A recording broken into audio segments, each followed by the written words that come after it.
This talk is titled in the title of the file name, so I'll just get right to it. We desperately need to redefine social justice in the modern political use of this word to clear up the kinds of errors in judgment that Cyril Ramaphosa made in the State of the Nation address. I can illustrate the point quite clearly. So Cyril Ramaphosa is going to use the generalization of all of white people in a country. Like he's just going to say, because the average or the statistical experience of life of all of white people in a country combined and amalgamated into some generalized statistic, that because that generalized statistic is something that he can quote-unquote factually point at, that means that social justice dictates that it's okay to employ measures that are going to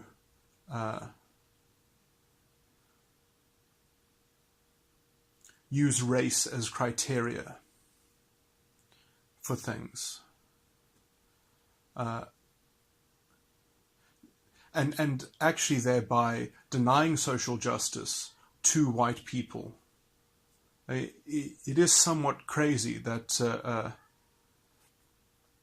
because you can generalize one person with a whole lot of other people, you can justify denying them social justice, in effect. Now, all of this fascistic rhetoric, which obviously Cyril Ramaphosa is kind of appeasing and pandering to on some level, which you can say is perhaps hopefully he is well-intentioned. If I take his words to mean what he says, it seems that, maybe he can use this to outmaneuver the EFF fascists.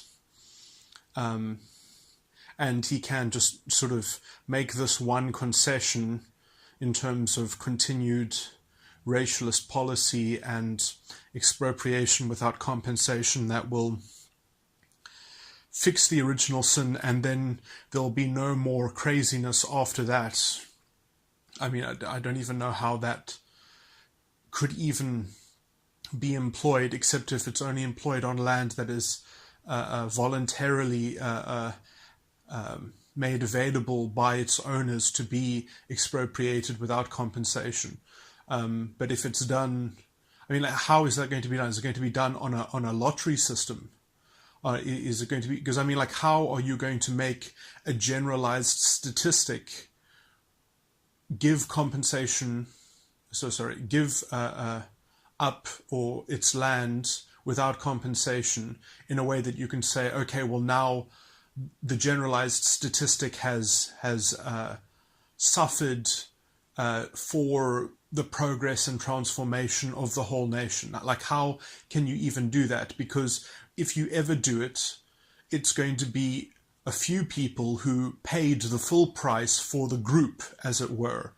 And in a sense, how is that social justice? That you're just going to, at random, or seemingly at random, like how are you going to identify the particular white people who must have their land expropriated without compensation, unless you have really a blind measuring system, which it doesn't matter who currently owns the land, that if it doesn't matter the color of the skin of the people who own the land, it's just the land itself is identified in some way as being that it would be feasible to use in some other way. And how do you do that without completely undermining every economic system in the country, which is all interwoven?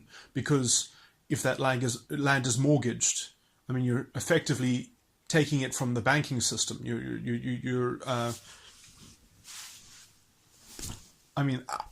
There is no. It's literally ad hoc, post hoc. It's it's literally unworkable. I mean, it breaks down everything. It literally destabilizes democracy in a fundamental way in how lawfulness operates. That you're going to use the same means in an inverse way. You're going to employ the injustices of the past so that two wrongs make a right. It's that sort of retributivism logic that's going to fix everything, when it ends up destroying the foundation and the structure of a legal system that is capable of supporting something that actually is improving. We're undercutting the structural framework by which we can even know that something is restored or not. Because if everything is just a measure of a special ad hoc government measure to address something, like how do you even reconcile that with actually being in the improved position? You can only measure progress to the extent that you have inflicted revenge. It's this weird kind of emotional logic which completely overlooks the actual, are you improving things on the ground? Well, instead of working out if you're improving things on the ground, you work out, well, is the generalized statistic as a breakdown of a share of something, how much pain is on one side, and is that pain spread around evenly? It's like, let's transfer the pain around in such a way to alleviate the national division. I mean, like, the logic is premised in a kind of fascistic mode of justice. But if he can literally find something that promises to do everything that he stated, then, I don't know if anyone would not be willing to make that compromise. I mean, as a white person myself, who doesn't have any assets or property, it's very easy for me to go along with that. But if I were an actual productive landowner who was working the land and who was part of a functioning economy, and that my land was the land chosen to be expropriated without compensation, it kind of doesn't work. Like, where's the social justice for that person? Well, you're kind of, as we steal that person's land effectively, you are the means by which social justice is being fulfilled. That's what you tell them. It's like, that's where your social justice went. It went into you being the locus point of absorbing your group shame. I mean, it really is disgusting. And then obviously, the fascistic rhetoric gets appeased. And then maybe Cyril Ramaphosa can say, well, look, now it's done. Look, I actually did it. So you can't say that I'm not playing your game. But now if we played your game any more than that, one step further, we know that it's just going to be a slippery slope to having a complete shit show. And the whole thing is going to collapse like a house of cards, because capitalism actually needs, like a banking system to function. It needs actual integrity in its institutional structure that can't just be ad hocly, corrupted just to appease revenge emotions. Like, that's not how you build a nation. So, like, in concept, if he can actually do everything that he promises, like, obviously, if we can move forward and actually start making progress, that's fine. But again, you're going to, how do you actually, if he can limit it to that extent, and that he's giving the fascists their bit of blood, which they need, so that he can use it to outsmart them, so that they don't slowly just take over. That's the pragmatism that I see, that it would be justified in terms of the political realism of appeasing these revenge troglodytes, these fascistic, disgusting people like Eusebius McKaiser, for instance, on the radio, and so let's go back to the principal point about social justice. So his debunking of the young white people who feel hard done by, who are going to be quieted by the fact that if you statistically generalize them as the white experience, they're still doing better. Why would, as a person that exists in this country in a non-racialist way of understanding people, why would you count them with other people who are quote unquote white? How is that fucking relevant to justice, to the concept of justice? It's completely irrelevant. Why should you say, well, this person has been treated badly by a prejudiced legal framework that's prejudiced against them on the basis of race, and that's justified because if we don't look at their individual circumstances and we look at the generalized experience of other people, that we're just going to lump them in with so that we can read a statistic that makes it justified because that statistic relative to some other statistic needs to be brought more into an equal position. This is completely antithetical to the concept of social justice. If you want social justice, you have to make a substantive formula of how you are apportioning benefits. You have to look at history in particular. You can't generalize and say there's some kind of black experience. There are some black experiences that include maybe even making money from apartheid, that include living overseas and coming back and doing well. And these people somehow get counted in for supposed transformation. I mean, it's completely antithetical to social justice. It is insane. The language which was appropriate in social justice was previously disadvantaged. It's not previously disadvantaged as a superficial reading of what color skin you have, is that you were actually previously disadvantaged. That has to be actually identified in some kind of substantive framework. It isn't just presumed linked to your superficial racial profile.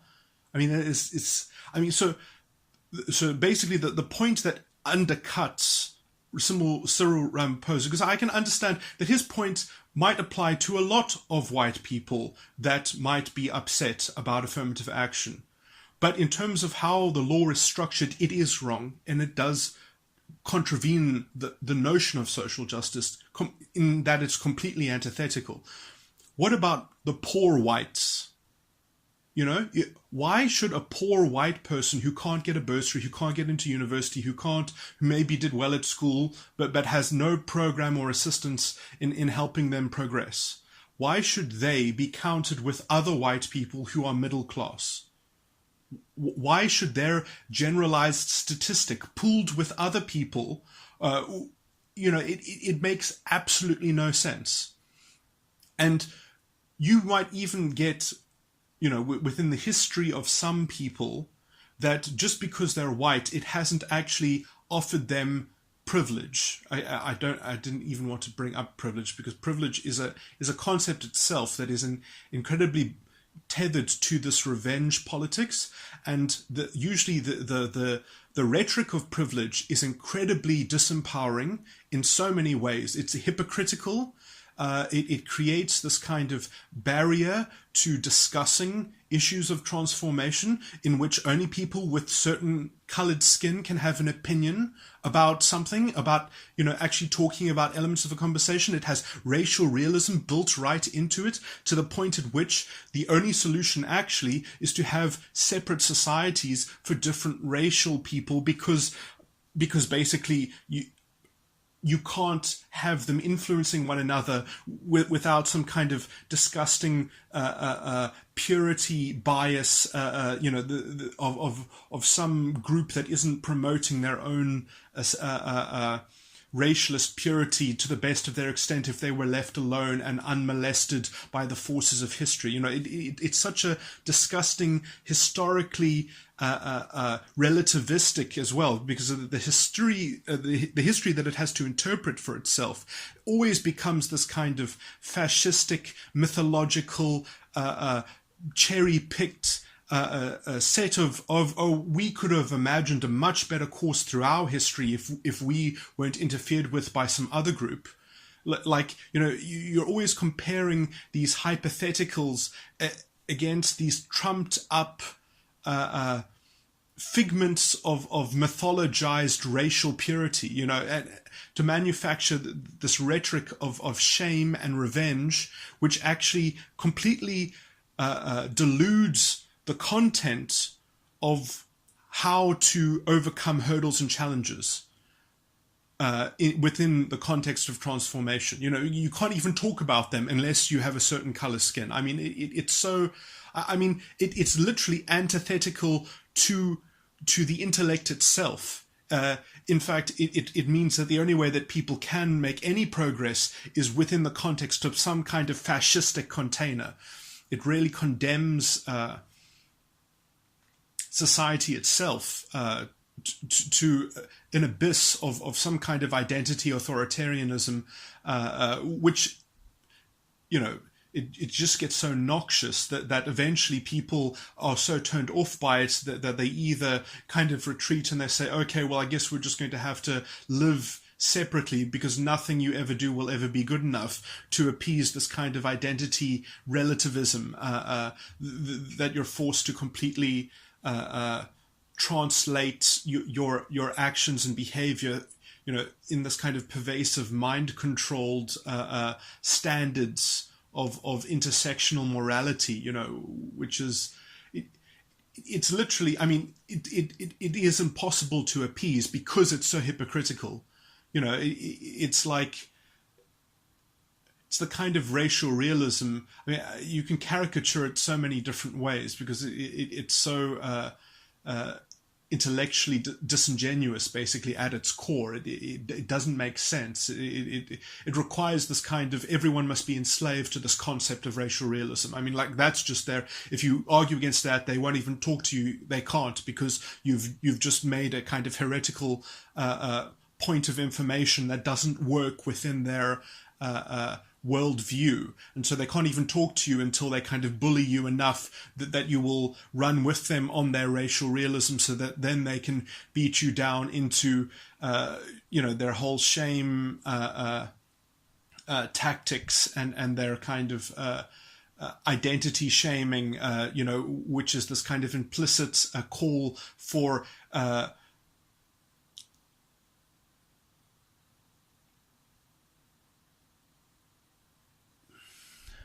just trying to think of the right word. It's an implicit call for a kind of retributivistic violence, which then eventually, okay.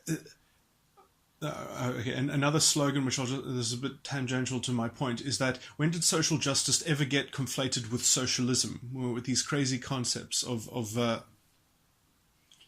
to the point at which it's literally been used as a slogan, social justice, to be antithetical to what it only could be, that you're going to replace social justice with just the label of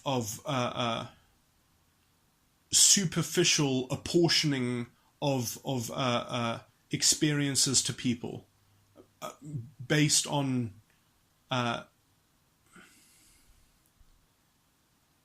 vague identifiers, which it's not worth anyone's time to look behind. Like, how did that become fucking intellectual?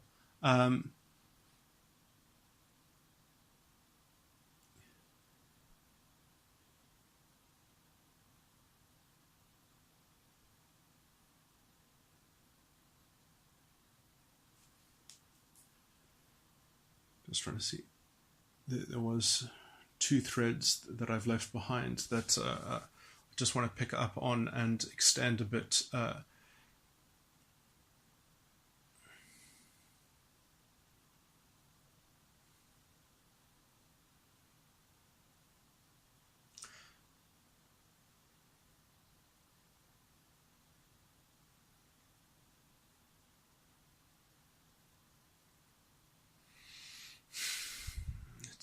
It's such a hard thing to deconstruct, because the hypocrisy is can be characterized in so many different ways. And that's the problem is it's very hard to illustrate it because and this is also why they keep on generating more and more rhetoric, which eventually it must lead to some kind of violence, because that's the only way that they can prove that they're offering any kind of value to people, is that it comes from the justification of violence, basically, which is then labeled as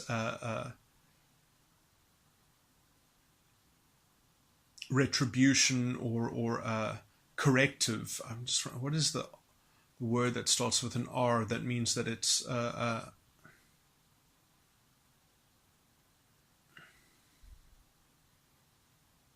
as is this negative property of hurt is something that can be redistributed, because they talk about redistributing the positive aspect, but that's really just a very thin veneer of their rhetoric, which is not deep at all, because essentially they say, no, we want to have something equally shared. We want to equally share out something positive, because things are unequal. We can see that there's a disparity in some kind of beneficial state, so we need to equalize that. But for it to actually, for you then to equalize that thing that you,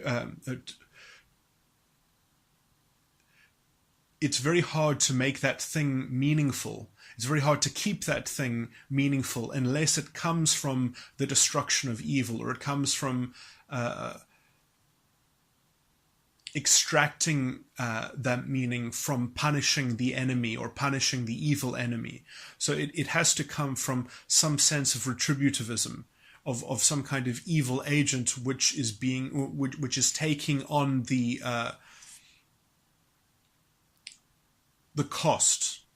So it comes, that the right identity must be providing the expense. It must be at their expense, and then what you equalize still has some kind of intrinsic value as it's equally given to people, because in a sense, without that sense of blame, you have no way of promoting that equalized situation as a form of progress, because it's not just that you are restoring something; it's that you're actually restoring something that is sacred and holy, or it's always got this pseudo-religious fascistic mythology, kind of aura around it, that this is the vehicle in which humanity is enlightened, or some such thing, that there's going to be justice for the identity, and I can feel good about this identity because the rehabilitation of this identity comes at the cost and the expense of the evil identity, so that is the basic formula. And as soon as you do this, you end up generalizing far more than you should, because the worldview requires that, and as you generalize far more than you should, you get swept up, forcing everyone to belong to their faction according to those generalizations. So it doesn't matter if you're a poor white and your whole history of your whole family has, always been languishing, right at the bottom of society. Now it's time for social justice to punish your group.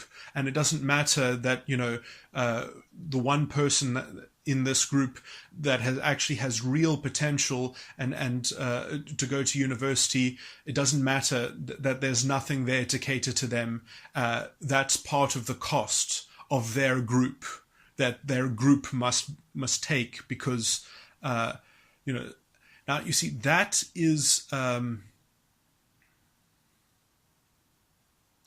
especially coming from a society that did not have social justice, that sought to correct those sorts of evils. And yes, you could say that just in terms of numbers, it did occur more with with certain racial groups, even more, and you, because I mean it was an incredibly divisive and factionalized system. That's what apartheid was. And I would point out that if you look at this modern rhetoric of supposed social justice, it has literally done the same in some kind of inverse, disgusting, fascistic philosophy. I mean, you would think that a nation with the history of this nation would be more keenly and acutely sensitive to debunking these sorts of clowns, like Julius Malema and Eusebius McKaiser and people that are playing into this, or you can see the curve of this rhetoric. It's always the same. It's an oversimplification of things. It's a disgusting dumbing down of policy, which always covers up corruption, because inasmuch as it ignores real social justice, it is an engine for corruption. It is an engine for creeping artificial transformation, which just needs more and more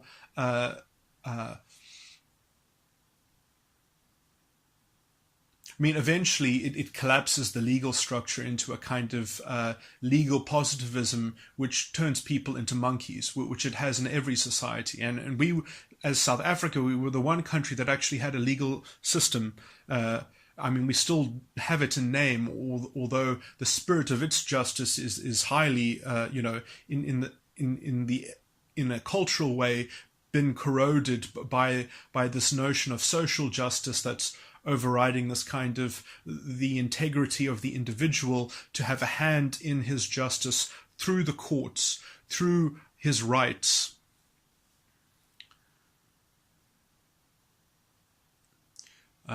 The point that I'm making about legal frameworks,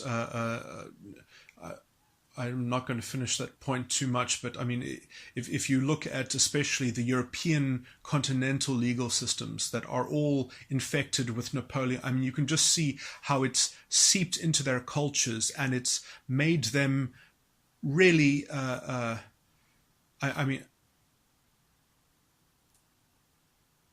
it really has a negative effect on culture because it degrades the kind of ethic of the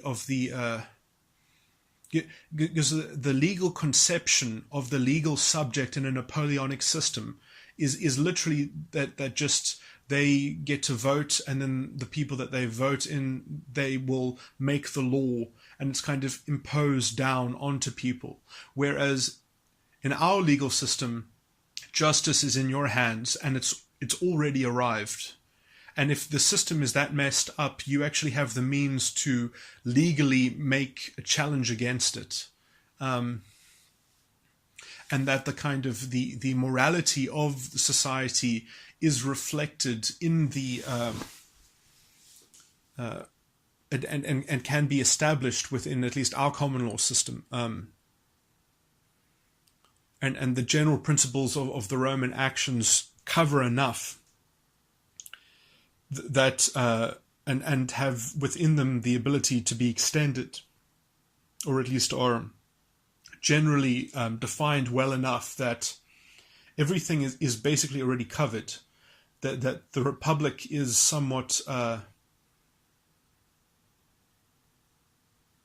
is legally self-propelling at this point.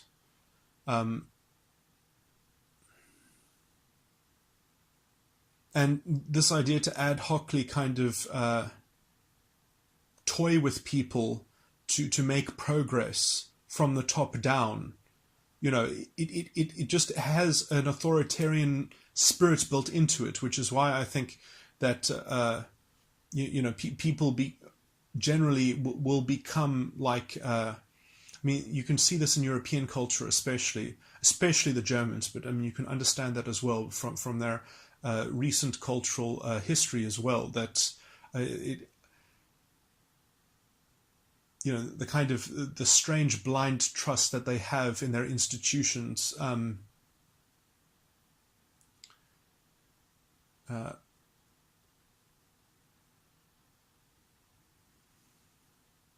There is very little integrity for the individual in such a legal structure, and it leads to problems. It leads to a kind of paternalism implicit in the legal structure, in your conception of yourself as a legal subject. And that paternalism, I think, is always going to be abused. And you can see the legal positivism in the fascistic line of thinking, how it already wishes that we had that conception of justice, because I would say that the only thing standing between us and already an ethno-fascist state probably is that our legal structure is so good that justice is available to the individual in as much as the system has not been completely corrupted yet, although it certainly is culturally being challenged.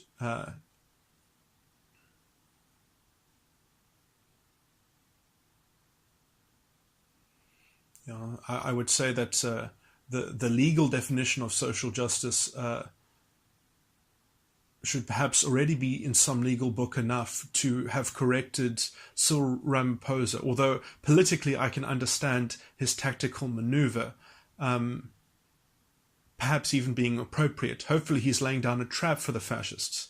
Hopefully he's going to show that their rhetoric is just being used as a kind of way to create a big enough mess so that they could have a coup, and then really everything would implode and explode, but at least they would have enough control that they could basically steal all the money, and nationalize enough industries that Julius Malema could get back to his gravy train and get back to building his big houses, which the taxman doesn't know where he gets the money from.